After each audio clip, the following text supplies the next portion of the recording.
It wasn't the monitors that woke Priya Sharma up at 2:47 in the morning. It was the silence.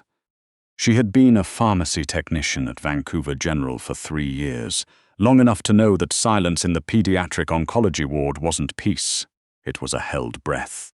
And something about the quiet that Tuesday felt wrong in the way a cord held a half-step flat feels wrong, technically present, unmistakably off. Priya stood at the dispensing counter and pulled up the medication logs for rooms 7 and 14. She wasn't supposed to be doing this. Her shift had technically ended at 2:00.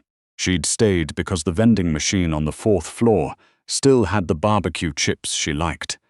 And because, if she was honest with herself, she hadn't been sleeping well since the Kowalski boy arrived. Luca Kowalski was 7 years old and had acute lymphoblastic leukemia and the kind of dark, serious eyes that made Priya think of old photographs. He had been responding well to treatment. His oncologist, Dr. Fenwick, said so at every Thursday briefing, with the satisfied nod of a man used to being correct. His counts were improving. His appetite was returning. He was, by every clinical measure, getting better. Except that he wasn't.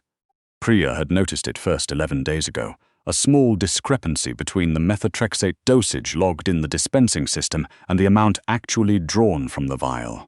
She had assumed it was a calibration error and flagged it with the charge nurse, who had smiled the particular smile that said, "We appreciate your diligence and will do nothing about this," and moved on to the next item on her clipboard. But tonight the number was off again, and this time it was off in the other direction. She cross-referenced the IV access logs. She pulled Luca's weight chart for the past 2 weeks. Then she sat very still and looked at the numbers the way her mother had taught her to look at a recipe she suspected was wrong, not for what was there, but for what was missing. The drops weren't gradual, they were episodic. They happened on Tuesday evenings and Sunday afternoons. Priya looked at the shift schedule. She looked at the access logs. She looked at the name that appeared, consistently, exclusively, on both, Dr. Raymond Voss. She had met Luca's father exactly once, on the boy's 3rd day in hospital. Nikolai Kowalski had come in during visiting hours wearing a grey cashmere coat and an expression that suggested he had not slept since his son was diagnosed, which, she would learn later, was accurate. He was a large man with heavy-set shoulders and hands that looked like they had done real work at some point in his life before the money came. He had stopped at the pharmacy counter to ask, very quietly, whether the medications his son was receiving were the best available. Not accusatory, just careful. The question of a man who had learned that the world operated on 2 tiers and wanted to confirm which one his child was on. Priya had told him yes. She had believed it when she said it. She stood in the empty corridor outside room 714 now, the log printout folded in her hand, and tried to think clearly. The thing she was looking at, if she was reading it correctly, was not a medication error. It wasn't a calibration glitch or a documentation failure. What she was looking at, if the pattern held, was a physician deliberately misadministering chemotherapy to a 7-year-old child in order to keep him sick. She needed to be wrong about this. She went back to the counter and checked the numbers again. She was not wrong. Priya had grown up in Burnaby in a household where you did not make accusations against authority figures without evidence, and you did not make them loudly, and you absolutely did not make them against a man like Dr. Raymond Voss, who had his name on a wing of this hospital and 3 research chairs at UBC, and a reputation that preceded him into every room by at least 30 seconds. She was also the daughter of Priya Sharma, who had spent 26 years as a pharmacist, and who had told her daughter, more than once, that the most dangerous thing in medicine wasn't the disease. It was the professional consensus that nothing could be wrong. Priya took a photograph of the logs with her personal phone. Then she took a photograph of the shift schedule. Then she went to the supply room on the 3rd floor, the one with the working camera, and stood in front of it for long enough to establish a timestamp before she took a 3rd photograph. She was not sure exactly what she was building. She only knew that whatever it was, she wanted receipts. It was 3:20 in the morning when she heard footsteps in the corridor she had just left. She pressed herself against the wall beside the supply room door and listened. The steps were unhurried, deliberate.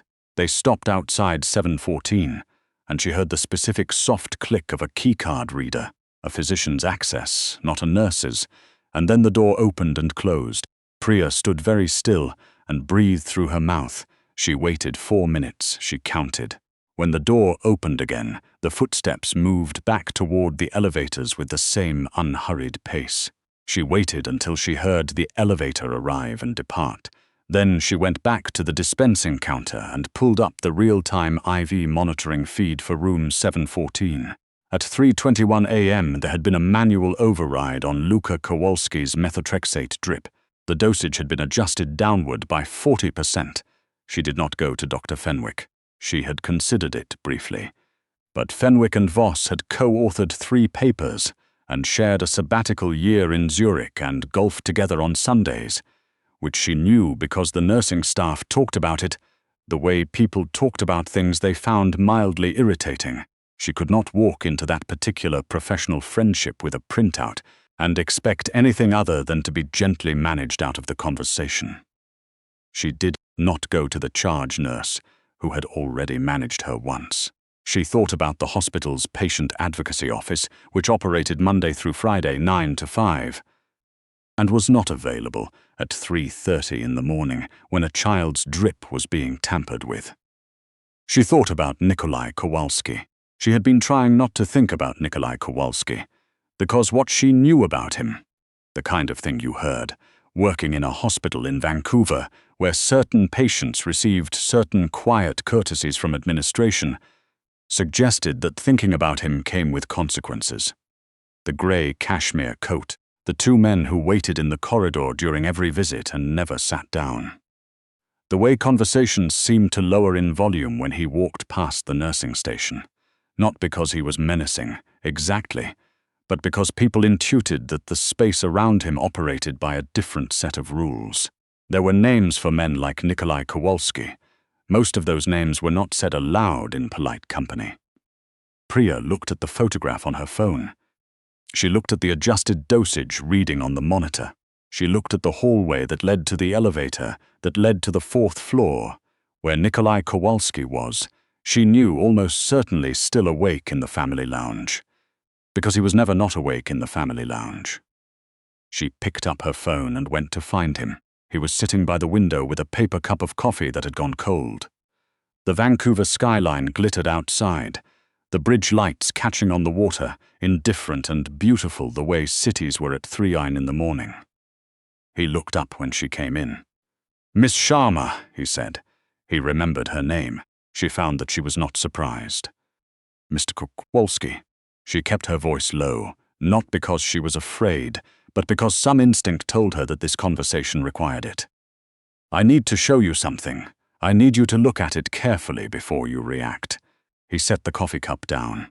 His eyes moved to the phone she was holding, then back to her face. "You came to me directly." "Yes, not to Dr. Fenwick, not to administration, no." Something shifted in his expression, not softening exactly, but recalibrating. He held out his hand for the phone. She watched him look at the photographs. He went through them slowly, methodically, the way she imagined he looked at everything. When he reached the last one, the real-time monitor capture with the timestamp, he was quiet for a long moment. "How long?" he said. "Based on the pattern in the logs, at least 11 days. Possibly longer, but the earlier records would require a formal audit to access. Voss, the access timestamps match his credentials exclusively." She paused. "I don't know why." Nikolai Kowalski looked at the window. The muscle in his jaw moved once. "I do," he said. She waited.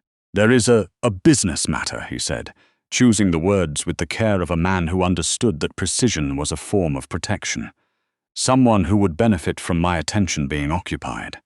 From my being here, in this building, unavailable." He looked at the phone again. Luca was never going to die. The dosage adjustments. Voss is keeping him stable. Sick enough to keep me in Vancouver, not sick enough to. He stopped. Priya had been a pharmacy technician for 3 years. She had a degree in biochemistry and a working knowledge of chemotherapy protocols, that most physicians would have found embarrassing to be matched by. She understood exactly what Nikolai Kowalski was describing. "He's been extending the treatment window," she said, suppressing Luca's response so the therapy appears to be working slowly. "Long enough to—" "Keep me here." His voice was very flat. Yes, she thought about Luca Kowalski's serious, dark eyes. She thought about Dr. Voss's measured, reassuring briefings, the careful optimism calibrated to encourage without committing. She thought about 11 days of adjusted dosages, and a child who should have been responding faster. "I've documented everything," she said. "Time spent, photographs, the dispensing discrepancies, the access logs. It's on my phone, and I've already emailed a copy to my personal account." She met his eyes. "If you're going to do something about this, Mr. Kowalski, I want to be clear that the documentation exists independently. Whatever happens tonight, it's already somewhere he can't reach it." The pause that followed was not uncomfortable. It was the pause of a man deciding whether to be surprised. "You anticipated that," he said. "I anticipated the conversation would be complicated," she said. "I work in a hospital. I'm used to conversations that are complicated." Something that wasn't quite a smile moved at the corner of his mouth. "What do you want, Miss Sharma?" "I want Luca to receive the correct dosage starting tonight," she said. "I want Dr. Voss removed from his care by morning, and I want an independent audit of the dispensing records for the past 3 weeks. She paused. "That's what I want. After that, what you do with the information about whoever asked Voss to do this is not my area." He looked at her for a long moment. Outside the window, a ferry moved slowly across the inlet, its lights steady and unhurried. "You're not afraid of me," he said. "I'm very afraid of you," Priya said. "I'm more afraid of what happens to that child if I do nothing." What happened next happened quickly, the way things happened when Nikolai Kowalski decided they would happen. By 4:15 a.m., 2 men in suits that Priya had never seen before had taken up positions outside room 714. By 4:45, the hospital's chief of medicine had been reached at his home in West Vancouver.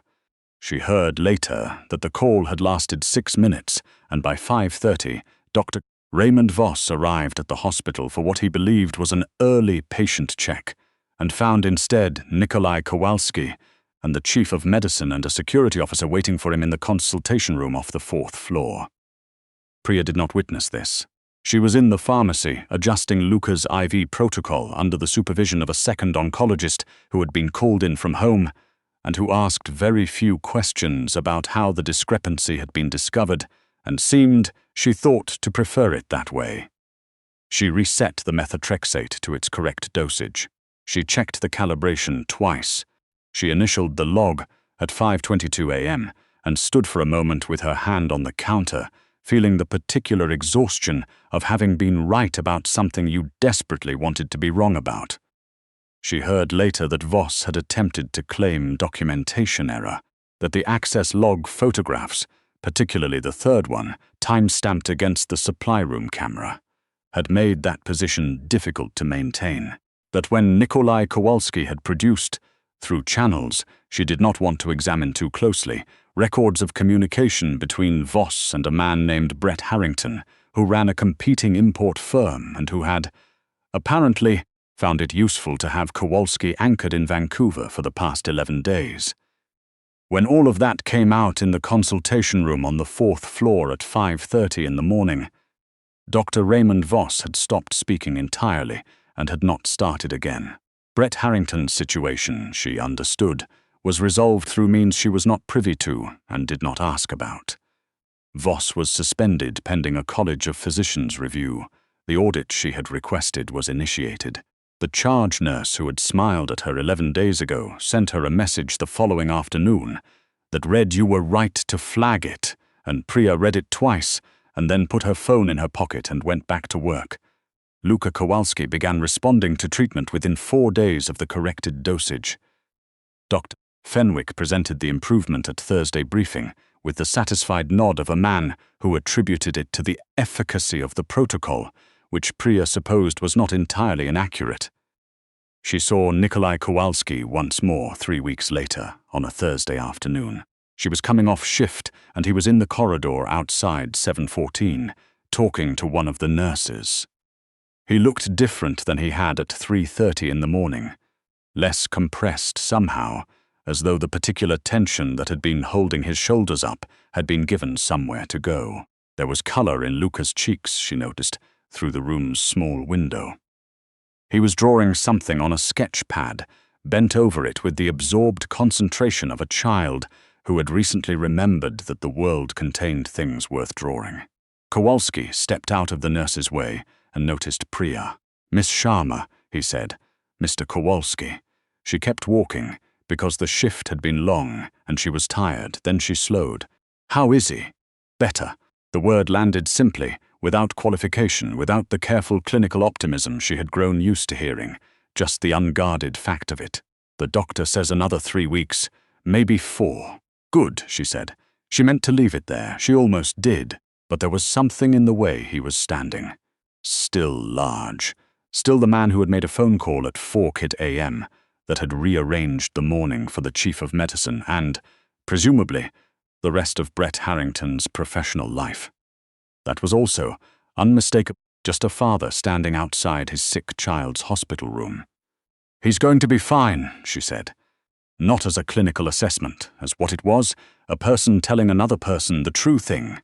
Nikolai Kowalski looked at her with the serious dark eyes that his son had inherited from him, and nodded once. She went home. She slept for 10 hours. In the morning she went back to the dispensing counter, pulled up the overnight logs and checked the numbers the way her mother had taught her to. Not for what was there, but for what was missing. Everything was correct. She initialed the log, poured herself a coffee, and got to work.